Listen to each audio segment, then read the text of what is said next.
Bonjour à tous, je suis ravi de vous retrouver pour cette nouvelle vidéo. Alors aujourd'hui, j'avais envie de vous parler de la mission de vie des personnes atypiques.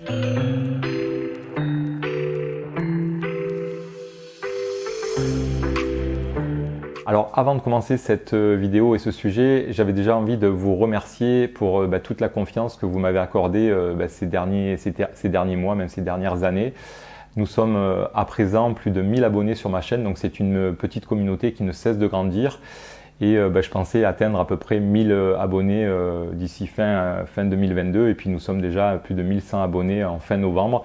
Donc je souffle symboliquement ma bougie et je suis vraiment très content de ça, très honoré quelque part d'avoir ce public dont vous faites partie. Et vraiment voilà, je voulais vous en remercier et symboliquement vient un peu marquer le coup. Pour en revenir sur ce sujet de la mission de vie, notamment pour les personnes atypiques, déjà je voulais amener un peu cette dimension que là je cherche vraiment à embarquer quelque part, pas seulement les personnes au potentiel, pas seulement les personnes hypersensibles. Je crois que chaque être humain est unique finalement. Chaque être humain a une histoire personnelle, a une vision parfois du monde un petit peu spécifique et peut apporter au monde, au tableau de la vie finalement, une coloration un petit peu particulière. Et je pense que voilà, si vous êtes sensible, si vous avez un raisonnement particulier, je pense que c'est pas pour le garder pour vous ou c'est pas forcément aussi pour pester un petit peu contre les autres, parce que c'est aussi parfois ce que je peux observer. Des personnes très sensibles peuvent être parfois indignées que d'autres personnes de leur entourage n'ont pas cette sensibilité, voyez, donc ça va créer plus de frustration, plus de contrariété, de se dire ouais mais franchement les autres ils sont pas assez sensibles, ils sont pas assez ouverts d'esprit. Il y a des personnes qui ont quelque part une grande ouverture d'esprit et ces personnes vont être aussi indignées que les autres ont un raisonnement peut-être un peu trop basique pour elles, voyez. Donc pour moi, cette approche n'est pas forcément épanouissante et pas très constructive. Il n'y a pas forcément une collaboration, vous voyez, une mise en lien de nos qualités respectives. Et donc voilà un peu comment moi je cherche à aborder les choses par rapport à cette mission de vie. Parce que déjà quand on entend mission de vie, alors il y a des personnes qui pensent vraiment avoir une mission de vie. Moi je ne crois pas que la vie attende de nous quoi que ce soit. Je pense que nous avons quelque part des spécificités qui vont pouvoir se révéler dans des situations ou dans des domaines très particuliers. Nous pouvons briller parfois grâce à nos parcours de vie, grâce à nos valeurs, grâce à nos difficultés que nous avons surmontées. Et nous pouvons bien sûr embellir parfois le monde, un peu ce tableau de la vie là que nous allons pouvoir un petit peu enrichir de nos couleurs respectives.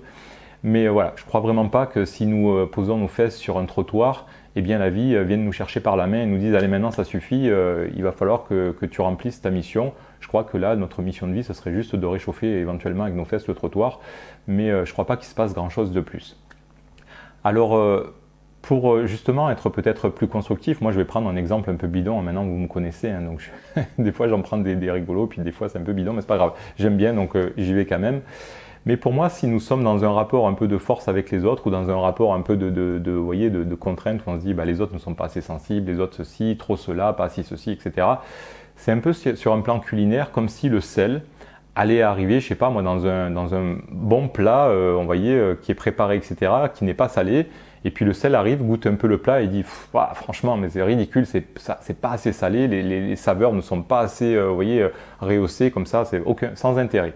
Ou comme si le sucre allait arriver dans un dessert ou qu'il n'a pas été sucré, il va goûter et puis il va dire franchement c'est nul, ça manque de douceur, vraiment c'est n'importe quoi. Vous voyez, ce serait un peu un non-sens en fait. Je crois vraiment que le sel est là pour rehausser le goût, pour lui apporter un petit peu ce petit quelque chose. Le sel dans un plat, par exemple dans un gratin dauphinois, je pense que c'est même pas 1 ou 2% de la matière totale du gratin dauphinois, mais sans le sel, franchement c'est fade. Et je crois vraiment que quand nous avons justement ces spécificités, quand nous sommes peut-être en minorité, eh bien je crois que nous sommes aussi là pour peut-être apporter au monde quelque chose de très particulier, pour prendre un peu cette place, pour apporter aux autres notre coloration, mais pas dans un modèle ou dans un mode de reproche, de critique, mais plus dans un mode de collaboration pour sensibiliser les autres à notre sensibilité, à ce qui est important pour nous. Et je crois que vraiment tout le monde pourrait bénéficier en fait de cette complémentarité. Et je crois que c'est vraiment ce qui fait toute la différence. Parce que sinon, encore une fois, c'est vraiment contraignant, contrariant pour les uns comme pour les autres. c'est contrariant pour les personnes par exemple hypersensibles qui vont se plaindre des personnes qui ne sont pas assez sensibles, mais les personnes qui ne sont pas toujours dans la même sensibilité, à part entendre quelqu'un qui se plaint et qui râle ou qui gueule, ben, ça n'a pas grand intérêt non plus. Alors que si on informe les autres, on les sensibilise sur des choses qui peuvent être vraiment aussi intéressantes pour elles, eh ben, je pense que ces personnes vont aussi s'ouvrir à cette dimension et trouver un intérêt.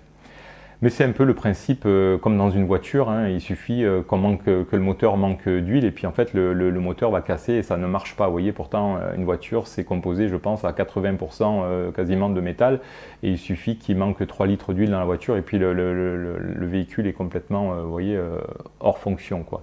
Donc je crois vraiment que nous pouvons en tout cas nous octroyer ce rôle d'apporter notre coloration au monde pour l'embellir, pour l'améliorer. Je pense que grâce à des personnes sensibles, eh bien, vous voyez, dans les abattoirs, il y a des choses qui ont été améliorées. Alors on pourrait toujours se plaindre, dire que c'est pas assez. Ben, libre à vous d'endosser quelque part cette fonction et puis de contribuer à vos moyens comme vous le pouvez pour faire évoluer les choses. Mais moi, vous voyez, par exemple, quand je regarde les bâtisseurs, les constructeurs de bâtiments, je trouve vraiment qu'ils ont des qualités que je n'ai pas. Ce sont des personnes qui sont très productives quelque part, quelle que soit la météo, quel que soit le temps, la météo, les conditions extérieures, etc. Les bâtiments, moi quand je vois des bâtiments se construire comme ça, eh bien qu'il pleuve, qu'il vente, qu'il neige, je vois que les étages continuent à monter. Et puis, un beau jour, ce sont des habitations dans lesquelles certaines personnes vont pouvoir eh bien, habiter, se retrouver confortablement installées, etc. Et moi, je sais que dans ma façon de fonctionner, dans ma sensibilité personnelle, c'est quelque chose que je ne pourrais pas faire, vous voyez, de monter comme ça tous les jours, monter des parpaings comme ça, des agglos, en fonction de la météo qui est parfois difficile, d'avoir parfois des chefs qui ne sont pas forcément toujours au top. J'imagine que c'est pas évident. Moi, c'est quelque chose que je ne pourrais pas faire. Donc, j'admire quelque part les personnes qui sont capables d'endurer ça et certaines personnes s'épanouissent dans ces fonctionnements-là. Après, la sensibilité, ce serait peut-être de dire, écoutez, les bâtiments c'est super, je trouve que vous êtes vraiment très motivé et très productif, très constructif, mais par contre, on va éviter d'aller construire ces bâtiments, je sais pas, en bordure du littoral ou près des forêts pour éviter de déranger les écureuils ou les petits oiseaux. Vous voyez, je pense que la sensibilité est là aussi pour orienter ces personnes, leur amener cette conscience parfois de l'écologie, de tout ça, mais je pense qu'il faut davantage les intéresser plutôt que de simplement râler, etc. Sinon, encore une fois, c'est juste, ça n'a aucun intérêt. Donc j'espère que cette petite vidéo vous permettra de peut-être comprendre que votre sensibilité là peut vraiment apporter beaucoup à des personnes que vous allez parfois juger comme étant, je sais pas, trop dur, pas assez sensible, etc. Vous voyez, plutôt que de rentrer dans un rapport de force. Alors ça peut être un combat, mais c'est un combat pour moi qui est plutôt spirituel, plutôt humain, hein, sans parler même de spiritualité, mais un combat humain, c'est pas quelque chose, on part pas en guerre en fait, hein. C'est plutôt quelque chose sur lequel il va falloir bien sûr donner de sa personne, il va falloir être capable de un petit peu mouiller sa chemise pour faire progresser les choses, pour les faire évoluer en fonction de vos valeurs, en fonction de vos perceptions, en fonction de tout ce qui est important pour vous, pour que finalement la vie ait aussi vos propres petites touches de couleur. Puis quand vous regarderez le tableau de la vie, vous pourrez dire c'est super parce que j'ai pu contribuer à cet endroit-là, j'ai pu contribuer à la vie pour que certaines choses évoluent dans le sens qui moi me paraît important, etc. Donc bon bref, je ne vais pas en parler pendant 20 ans, je pense que vous avez compris dans les grandes lignes ce que je voulais vous partager. N'hésitez pas à laisser un petit commentaire sous la vidéo, vous pouvez poser vos questions également. Vraiment encore merci pour la confiance que vous m'accordez. Et puis j'ai mis également 2 liens dans la description de la vidéo pour que vous puissiez, si vous souhaitez me contacter, réserver un appel gratuit téléphonique de 15 minutes. Souvent ça dure plus longtemps, il n'y a pas de problème avec ça. Mais si vous voulez aussi réserver directement une séance avec moi, vous avez aussi un lien sur lequel vous pouvez tout de suite sélectionner votre créneau, la date et l'heure, et vous êtes à ce moment-là guidé de A à Z pour avoir toutes les démarches, les recommandations, etc. Donc voilà, tout ça c'est dans le descriptif de la vidéo. Moi je vous dis à très bientôt pour de nouvelles infos. En attendant, prenez soin de vous, bonne réflexion, bonne contribution au monde, et puis à très bientôt pour de nouvelles vidéos. Bye bye.